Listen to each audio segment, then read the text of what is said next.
Pernah nggak sih kita berhenti sejenak dan mikirin semua yang bumi kasih ke kita? Mulai dari udara yang kita hirup, sampai bahan bakar buat kendaraan kita. Semuanya itu kan sebenarnya hadiah. Nah, kali ini kita akan coba buka hadiah itu bareng-bareng dan lihat isinya dengan cara yang mungkin belum pernah Anda bayangkan sebelumnya. Oke, kita mulai dengan teka-teki kecil ya. Apa coba persamaannya sinar matahari yang bikin kita hangat sama sebongkah emas yang berkilauan? Kelihatannya beda banget kan? Satu nggak bisa dipegang, satu lagi padat. Tapi keduanya punya satu kesamaan yang sangat-sangat penting. Jawabannya, ya itu tadi. Dua-duanya adalah sumber daya alam. Gampangnya gini, sumber daya alam itu ya segala sesuatu yang ada di alam yang bisa kita manfaatin. Jadi benar banget, sinar matahari dan emas, walaupun wujudnya jauh berbeda, intinya sama, sama-sama hadiah dari planet kita. Tapi kan istilah sumber daya alam itu luas banget ya. Biar nggak pusing, gimana cara kita memahaminya? Nah, ada cara gampangnya. Kita akan pakai 3 kacamata atau 3 lensa yang berbeda. Setiap lensa ini bakal ngasih kita sudut pandang yang baru. Siap? Lensa pertama kita ini yang paling dasar. Kita cuma perlu nanya satu hal simple aja. Sumber daya ini asalnya dari sesuatu yang hidup atau dari benda mati? Jadi, kita bisa bagi jadi 2 tim. Di satu sisi ada sumber daya hayati atau biotik. Ini semua yang asalnya dari kehidupan. Hutan yang lebat, ikan di laut, hasil panen kita. Di sisi lain ada yang non-hayati atau abiotik. Ya benda-benda mati, air yang kita minum, mineral di dalam tanah, udara. Simple kan? Hidup versus tidak hidup. Nah, ini yang keren dari sumber daya hayati. Mereka itu punya semacam kekuatan super buat meregenerasi diri. Hutan bisa tumbuh lagi, populasi ikan bisa pulih, dan kemampuan untuk kembali lagi inilah yang membawa kita langsung ke lensa kita yang kedua. Oke, lensa kedua. Pertanyaannya sekarang jadi lebih penting lagi, apalagi di zaman sekarang. Kalau kita pakai sumber daya ini, dia bakal bisa kembali lagi nggak? Ada sumber daya yang bisa kita sebut juara bertahan. Mereka ini yang dapat diperbarui. Mereka punya kemampuan alami buat pulih atau ya emang ada terus. Matahari kan terbit setiap hari. Angin akan selalu berhembus dan hutan kalau kita kelola dengan benar bisa tumbuh kembali. Tapi sebaliknya, ada juga sumber daya yang sifatnya sekali pakai habis.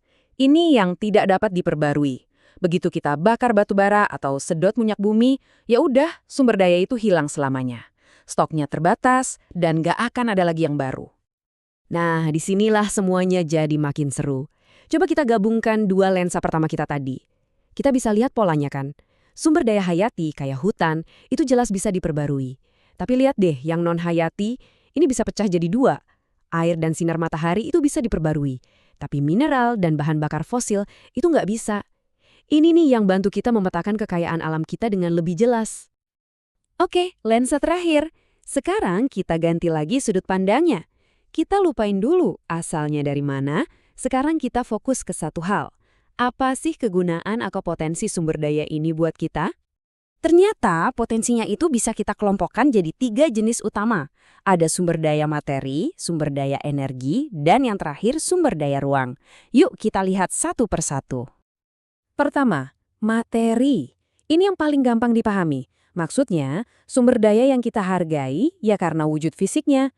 Kita butuh kayunya, kita butuh besinya, kita butuh emasnya. Nilainya ada di benda itu sendiri yang bisa kita pegang dan kita olah. Lalu yang kedua, energi. Nah, ini beda sama materi. Di sini kita nggak terlalu peduli sama wujudnya, tapi sama kekuatan yang ada di dalamnya. Kita kan nggak megang sinar matahari, tapi kita manfaatin energinya. Kita bakar minyak bukan buat lihat cairannya, tapi buat daya yang dihasilkannya. Dan yang terakhir, ini kategori yang sering banget kita lupakan. Ruang. Betul, lahan atau area itu sendiri adalah sebuah sumber daya. Dan ini penting banget. Kita butuh ruang buat tempat tinggal, buat bertani, buat bangun pabrik, ya buat semua aktivitas kita. Oke, kita udah lihat kekayaan alam kita lewat 3 kacamata yang berbeda. Terus, apa gunanya ini semua? Kenapa kita harus repot-repot mengelompokkan semuanya kayak gini? Kerangka ini sebenarnya ngasih kita 3 pertanyaan simpel buat memahami sumber daya apapun di sekitar kita.